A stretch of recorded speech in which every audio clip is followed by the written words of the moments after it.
So alright guys, कैसे आप सब? होप करता हूँ आप काफ़ी ज़्यादा बढ़िया होंगे। तो भाई फिर से मैं लेके आ चुका हूँ new episode of football transfer window. और भाई मैं 2 दिन से काफ़ी ज़्यादा अनएक्टिव था कुछ पर्सनल रीज़न के कारण। पर भाई देर सवेर मैं वापस आ चुका हूँ आप सबके साथ कई सारी न्यूज़ शेयर करने के लिए। और भाई बिना किसी देरी के आप सबसे एक छोटी सी रिक्वेस्ट है कि प्लीज़ चैनल को सब्सक्राइब कर दो, वीडियो को लाइक कर दो, ज़्यादा से ज़्यादा शेयर कर दो, एक प्यारा सा कमेंट कर दो, मैं डेफिनेटली रिप्लाई कर दूंगा। तो बिना किसी देरी के भाई वीडियो को स्टार्ट करना चाहूँगा। स्टार्ट करने से पहले जो मैंने छोटी सी रिक्वेस्ट सब की है भाई प्लीज़ उसको पूरी कर दो। तो चलिए भाई वीडियो को स्टार्ट करते हैं। तो भाई सबसे पहले वीडियो स्टार्ट करने से पहले बता दूं, मैंने तो वीडियो नहीं डाला, लेकिन भाई आप सबने बाकी सब क्रिएटरों के वीडियो कहीं ना कहीं देख लिए होंगे। भाई चेल्सी ने पीएसजी को फोड़ा है, ना सिर्फ फोड़ा है भाई, 3-0 से हराया है, कहीं ना कहीं 3-0 से हराया है। काफ़ी ज़्यादा एम्बेरसिंग नाइट थी भाई वो पीएसजी के लिए। और भाई एंजो मैरेस्का जो चेल्सी के कोच है भाई, इसका इम्पैक्ट कितना तगड़ा था। देखो अपने पहले ही सीजन में स्टार्टिंग में चैंपियंस लीग के लिए चेल्सी को क्वालिफाई कराया, कॉन्फ्रेंस लीग जितवाया, और भाई कहीं ना कहीं उन्होंने क्लब वर्ल्ड कप जितवा दिया भाई चेल्सी को। और एक सबसे खतरनाक बात इसमें ये है कि एक ही ऐसी टीम थी दुनिया में जो कि क्लब वर्ल्ड कप जीतती है और कहीं ना कहीं उसको फटीक का प्रॉब्लम उतना नहीं हो सकता, वो थी भाई चेल्सी, क्योंकि इनके पास इतने सारे प्लेयर्स हैं। कहीं ना कहीं दोस्तों हम सब जानते हैं कि भाई हाई प्रेस को तोड़ने का एक ही तरीका था, वो था भाई लो ब्लॉक में खेलना, और चेल्सी ने वही खेला, काउंटर में तोड़ा है भाई रियल में पेरिस सेंट जर्मैन को। और भाई 3-0। और भाई कोल पार्मर भाई साइलेंट किलर थे भाई, इस गेम के साइलेंट किलर भाई, मतलब मास्टर क्लास था ये भाई कोल पार्मर का कहीं ना कहीं।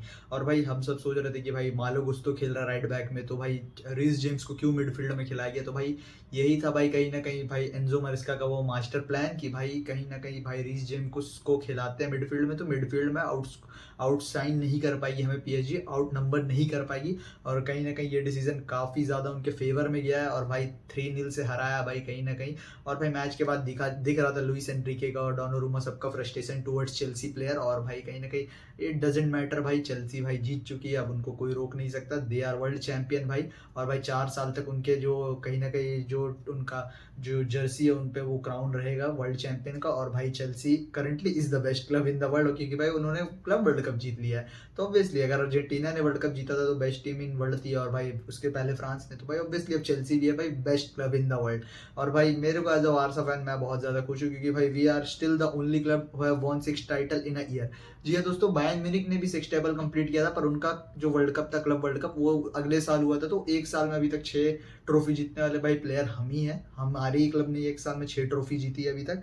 6 टेबल अब पीएसजी भी नहीं कंप्लीट कर पाएगी, मैं पर्सनली बहुत ज़्यादा खुश हूँ इस चीज़ से। तो भाई हिस्ट्री हमारा है। अब दोस्तों आगे बढ़ते हैं, अब कई सारी ट्रांसफर न्यूज़ और रूमर्स जो आ रही है उनको कवर कर लेते हैं। तो भाई सबसे पहले न्यूज़ मैं आपको बता दूं, तो भाई कहीं ना कहीं ये न्यूज़ निकल कर सामने आ रही है कि भाई फ्रैंकी डियोंग ने, हम सब ने देखा कि फ्रैंकी डियोंग ने कैसे अपने एजेंट को सैक कर लिया है जो करंट उनके एजेंट थे, और एक नए एजेंट को कहीं ना कहीं उन्होंने साइन किया अपने कहीं ना कहीं बारसा के साथ कॉन्ट्रैक्ट रिन्यूअल टॉक्स के लिए, और उनका नाम है पीनी जहाबी। ये भाई इनके बारे में कहा जाता है कि ये कहीं ना कहीं एक बहुत बड़े सुपर एजेंट है, बहुत अच्छे सुपर एजेंट है। और भाई इनका कहीं ना कहीं काम होता है, और ये कई सारे प्लेयर्स को और रिप्रेजेंट करते हैं, लेवेंडोस्की को करते हैं, अभी फ्रैंकी को भी करने लगी। एक और प्लेयर है, मैं उसका नाम इसके बाद वाले खबर में बताऊंगा। तो दोस्तों कहीं ना कहीं बताया जा रहा है कि फ्रैंकी डियोंग अब चाहते हैं कि भाई मैं बार्सिलोना में ही रुकना चाहता हूँ, अपने स्टे बढ़वाना चाहते हैं, और पीनी ज़हाबी को कहीं ना कहीं इन्होंने चार्ज दिया है ताकि ये कॉन्ट्रैक्ट नेगोशिएशन जो जल्दी जल्दी फटाफट कंप्लीट हो, और भाई फ्रैंकी डियोंग अपना एक और लॉन्ग टर्म कॉन्ट्रैक्ट साइन कर पाए बार्सिलोना के साथ। ठीक है, और भाई वो सैलरी वगैरह जो घटानी है वो सब डिस्कशन फ्रैंकी डियोंग के साइड से एग्री कर दिया गया अभी तक दोस्तों, इतनी रिपोर्ट निकल कर सामने आ रही है। और भाई मैं पर्सनली बहुत ज़्यादा खुश हूँ इसमें। मैं कहीं ना कहीं नेगेटिव था, आज से मेरे को याद है 1 महीना पहले में जब मैंने फुटबॉल ट्रांसफर विंडो का कहीं ना कहीं जब एपिसोड्स बनाने स्टार्ट किए थे, तब मेरे को कहीं ना कहीं पता चला था कि दोस्तों ये हो सकता है फ्रैंकी डियोंग की टैक्टिक्स हो, ताकि वो डिले कर दे और 1 साल कॉन्ट्रैक्ट रन आउट करे और कहीं और चल जाए, उनको साइनिंग बोनस वगैरह मिल जाए, क्योंकि वैसे फ्री एजेंट जाएंगे। पर भाई फ्रैंकी भाई वो इस क्लब से बहुत ज़्यादा प्यार करते हैं, मेरे को खुशी है कि मैं गलत साबित हुआ था। उस वीडियो में भी मैंने कहा था कि आई होप मैं गलत साबित हो जाऊँ, और मैं हुआ हूँ कहीं ना कहीं, और मेरे को इस बात से बहुत ज़्यादा फख्र है। अब मैंने पीनी साहबी के एजेंट क्लाइंट्स के बारे में डिस्कस की, तो उनका एक और क्लाइंट है। जी हाँ दोस्तों, उनका क्लाइंट का नाम है मार्कस रैशफोर्ड। तो मार्कस रैशफोर्ड का, हालांकि उनके एजेंट उनके ब्रदर है, मेरे को उनका नाम याद नहीं आ रहा, पर उनके एजेंट उनके ब्रदर है।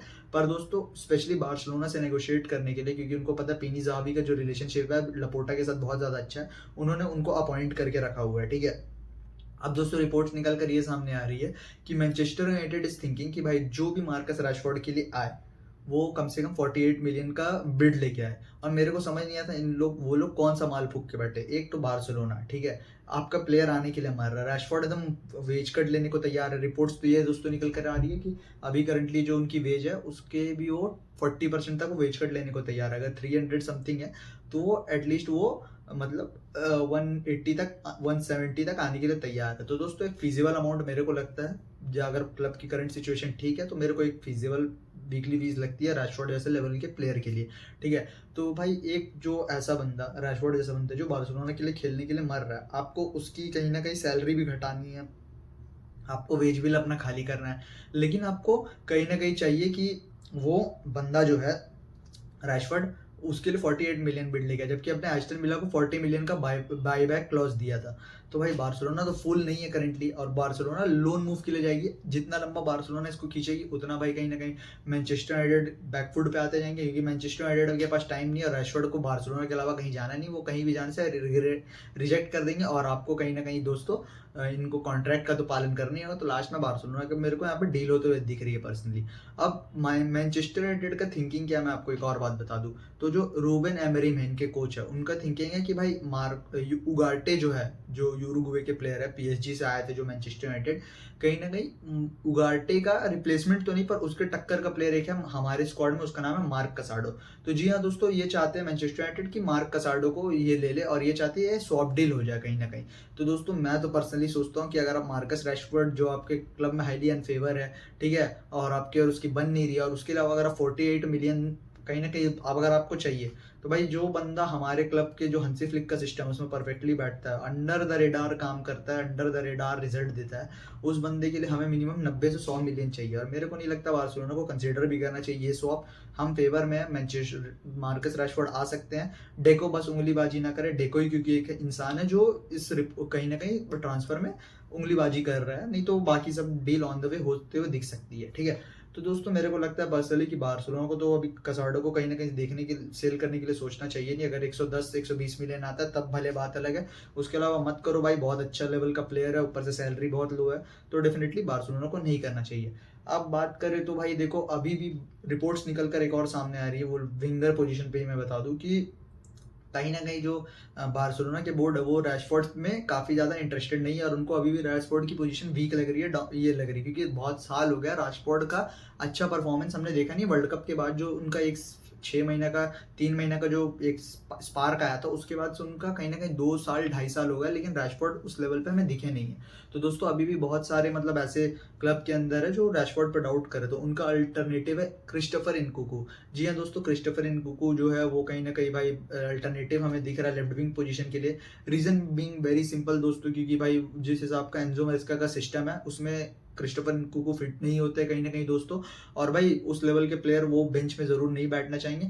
लेकिन दोस्तों हमारे पास वो फंड नहीं है, क्योंकि भाई डेफिनेटली जिस हिसाब के लेवल के प्लेयर है क्रिस्टोफर इनकुकू, वो डेफिनेटली भाई कहीं ना कहीं चेल्सी देखेगी बेचने को अबव 50 मिलियन, जो हम अफोर्ड नहीं कर सकते। क्योंकि भाई अगर हम अबव 50 मिलियन अफोर्ड कर सकते हैं तो दोस्तों डेफिनेटली हम कहीं ना कहीं सीधा चल जाते भाई, निको विलियम्स को कैसे ना कैसे मना के ले आते, तो हमारी एफएफपी सिचुएशन भी काफी ज्यादा खराब होनी थी। तो मेरे को पर्सनली नहीं लगता है कि भाई क्रिस्टोफर इनकुकू जो है वो आएंगे बार्सिलोना में, और मेरे को पर्सनली नहीं लगता कि आने वाले। तो इसके रिगार्डिंग देखो अभी क्या न्यूज़ निकल कर सामने आती है, पर हमारी करंटली फाइनेंशियल सिचुएशन एकदम फेवरेबल नहीं करती है कहीं ना कहीं दोस्तों क्रिस्टोफर इनकुकू की डील के लिए, ठीक है। अब दोस्तों बढ़ते हैं अगली न्यूज़ की तरफ। तो अगली न्यूज़ ये है दोस्तों कि देखो अभी बार्सिलोना ने करंटली पाओ विक्टर जो है, पाओ विक्टर का एक कहीं ना कहीं मतलब प्राइस सेट कर दिया पाओ विक्टर के ऊपर, और वो है दोस्तों 10 मिलियन का। जी हाँ दोस्तों, बार्सिलोना ने थिंकिंग कि 10 मिलियन का कोई अगर किसी को पाओ विक्टर चाहिए तो दोस्तों वो आए, 10 मिलियन दे और ले जाए, कोई दिक्कत नहीं है, आपका हो जाएगा पाओ विक्टर। अभी रिपोर्ट्स निकल कर सामने आ रही थी कि जिरोना इंटरेस्टेड है लोन मूव में, पर बार्सिलोना क्लियर कट चाहती है कि भाई कोई लोन नहीं लेना, परमानेंट लो। अब इससे होता क्या दोस्तों कि ये बार्सिलोना कहीं ना कहीं बहुत ज्यादा स्मार्ट मूव था। रीजन भी कि छोटे मोटे क्लब्स होते हैं जो 2 मिलियन 5 मिलियन की बिड डालते हैं, वो अब क्लियरली आउट हो गए, क्योंकि उनको पता है कि भाई 10 मिलियन से नीचे बार्सिलोना मानेगी नहीं। तो भाई कहीं ना कहीं इसके कारण वो पहली रेस से बाहर हो गए। कोई अगर सीरियस बायर इंटरेस्टेड होगा तो डेफिनेटली 10 मिलियन 8 मिलियन के आसपास कहीं ना कहीं दोस्तों होते हुए हमें डील दिख सकती है, ठीक है। अब दोस्तों बात करते हैं एक और न्यूज़ की तरफ। अब बहुत सारी हमने ट्रांसफर की कहीं ना कहीं बात कर ली, अब बात करते हैं हमारे एफएफपी सिचुएशन की। तो अभी दोस्तों बताया ये जा रहा है कि 10 अगस्त तक कहीं ना कहीं हमारा ऑडिटर जो है हमारा ऑडिटिंग कर देगा मीन्स जो हिसाब किताब है कि 1:1 में हम है या नहीं, वो हमें 10 तारीख तक पता चल जाएगा। ऐसी रिपोर्ट्स निकल कर सामने आ रही है। तो अभी बताया दोस्तों ये जा रहा है कि जो हमारे न्यू साइनिंग है फॉर द लाइक्स ऑफ रूनी बार्डिगी और जॉन गार्सिया, इनको रजिस्टर करने में हमें समय लगेगा। ठीक है, तो थोड़ा लेट होते हुए हमें दिख सकता है, पर डेफिनेटली ऑडिट हो जाएगा। और रिपोर्ट्स ये भी निकल कर सामने आ रही है कि जो हमारा 100 मिलियन का वीआईपी सीट्स के जो सेल्स थे, उसको इस बार ऑडिटर कंसिडर कर रहा है कि हाँ इसको मैं अप्रूवल दे दूंगा, क्योंकि पिछले बार तक आपके पास दिखाने के लिए नहीं थे, लेकिन अभी बार्सिलोना के पास वो सीट्स है दिखाने के लिए। तो बताया ये जा रहा है कि अभी वो अप्रूवल करने के बारे में सोच रहा है, अप्रूव कर देगा तो बहुत ज्यादा हाईली चांसेस है, मतलब बताया जा रहा है 85 to 95% चांसेस है बार्सिलोना आ जाएगी 1:1 में। और ये काफी अच्छे चांसेस है भाई, जब से हम कहीं ना कहीं जब से लपोटा के अंडर आए हैं और भाई बहुत ज्यादा हमारी कहीं ना कहीं सिचुएशन सुधरी है, तो कहीं ना कहीं बहुत अच्छी खबर है बार्सिलोना के लिए। डेफिनेटली 1:1 में आते तो इस समर मार्केट में नहीं हुआ तो बार्सिलोना माइट हमें विंटर मार्केट में कुछ ना कुछ हरकत करते हुए मूव करते हुए दिखे। अब दोस्तों अगली न्यूज़ की तरफ बढ़े तो मैंने 2 दिन वीडियो नहीं डाला है, लेकिन दोस्तों ये आप देख लो, जैसे कि आप देख सकते हैं अभी आपके स्क्रीन पे। तो भाई बार्सिलोना का प्री सीजन स्टार्ट हो गया है। कल दोस्तों आए थे सारे प्लेयर्स मेडिकल के लिए, और भाई मेडिकल टीम ने उनको फ्लाइंग कलर्स के साथ पास कर दिया है। अब ये वीक उनकी पूरी ट्रेनिंग स्टार्ट हो जाएगी, ट्रेनिंग होगी, और उसको अगर आप चाहे तो लाइव देख सकते हैं। बार्सिलोना बहुत टाइम तक अपने यूट्यूब चैनल पे स्ट्रीम करेगी, तो अगर आपको देखना है आप वहाँ जाके देख सकते हैं टाइमिंग वगैरह मैच करके। तो ये थी प्री सीजन की रिगार्डिंग न्यूज़। बार्सिलोना के रिगार्डिंग न्यूज़ यही थी। एक छोटी सी न्यूज़ निकल के आ रही है हमारे आर्च राइवल रियल मैड्रिड से, उसको भी भाई कहीं ना कहीं हम खबर कहीं ना कहीं कंसिडर करते हैं। तो भाई लिवरपूल से ये खबर निकल कर रियल मैड्रिड से ये खबर निकल कर सामने आ रही है कि इब्राहिम कोनाटे जो लिवरपूल के सेंटर बैक थे, he has decided to join Real Madrid. ठीक है, और रियल मैड्रिड ने भी देखा जैसे क्लब वर्ल्ड कप में पीएसजी ने उनके कहीं ना कहीं भाई ढोल बजाया उनका, तो कहीं ना कहीं अब उनको समझ में आ रहा है कि भाई देखो एसेंसियो उस कैलिबर का करंटली प्लेयर नहीं है, फ्यूचर में हो सकता है। उसके बाद फिर मिलिटाओ जो अभी एसीएल से वापस आ रहे, तो माइट वो उतने फिट ना हो। और भाई रूडिगर कहीं ना कहीं सबको लगता है कि वो अपने पीक पार कर चुके हैं, और रूडिगर भी उस लेवल के नहीं है।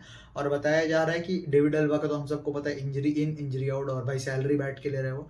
तो real Madrid is currently planning कि इब्राहिम कोनाटे के लिए, सिंस वो अगले समर आना चाहता है फ्री एजेंट वो फ्री एजेंट अगले समर आ सकता है, उसके कॉन्ट्रैक्ट कहीं ना कहीं भाई एक्सपायर होने वाली, तो वो 20-25 मिलियन का बिड डाल के इब्राहिम कोनाटे को लाने के चक्कर में, और इब्राहिम कोनाटे ने भी डिसाइड कर लिया कि मैं रियल मैड्रिड ज्वाइन करूंगा, अगर इस समर नहीं तो अगले समर डेफिनेटली मैं ज्वाइन करूंगा। और दोस्तों रिपोर्ट्स ये निकल कर सामने आ रही है कि लिवरपूल उनको कॉन्ट्रैक्ट एक्सटेंशन ऑफर किया, पर उन्होंने साफ साफ तौर पर रिजेक्ट कर दिया, क्योंकि बहुत ज्यादा हाई सैलरी डिमांड कर रहा है। ये बेसिकली एक ड्रामा है ताकि वो रियल मैड्रिड ज्वाइन कर सके, और वो सैलरी भाई बेसिकली एक इम्पॉसिबल सैलरी है जो लिवरपूल अफोर्ड नहीं कर सकती है। तो लिवरपूल भी सोच रही है फ्री जाए, उससे पहले 20-25 मिलियन लेके कुछ और पैसे लगा के इब्राहिम कोनाटे को कहीं ना कहीं रिप्लेस कर दे। तो ये थी दोस्तों रिगार्डिंग रियल मैड्रिड और इब्राहिम कोनाटे की न्यूज़। ठीक है, तो दोस्तों वीडियो कैसा लगा मेरे को कमेंट में जरूर बताएं। चैनल पे नहीं तो चैनल को सब्सक्राइब कर दे, वीडियो को लाइक कर दे, शेयर कर दे, ज़्यादा ज़्यादा कमेंट कर दे, एक प्यारा सा मैं डेफिनेटली रिप्लाई कर दूंगा। और भाई थोड़ी आज वॉइस का ये खराब थी, तो डेफिनेटली उसको मैं इंप्रूव कर दूंगा, टेंशन मत लो। तो आपसे मैं मिलता हूँ दोस्तों नेक्स्ट वीडियो में। Till then peace out.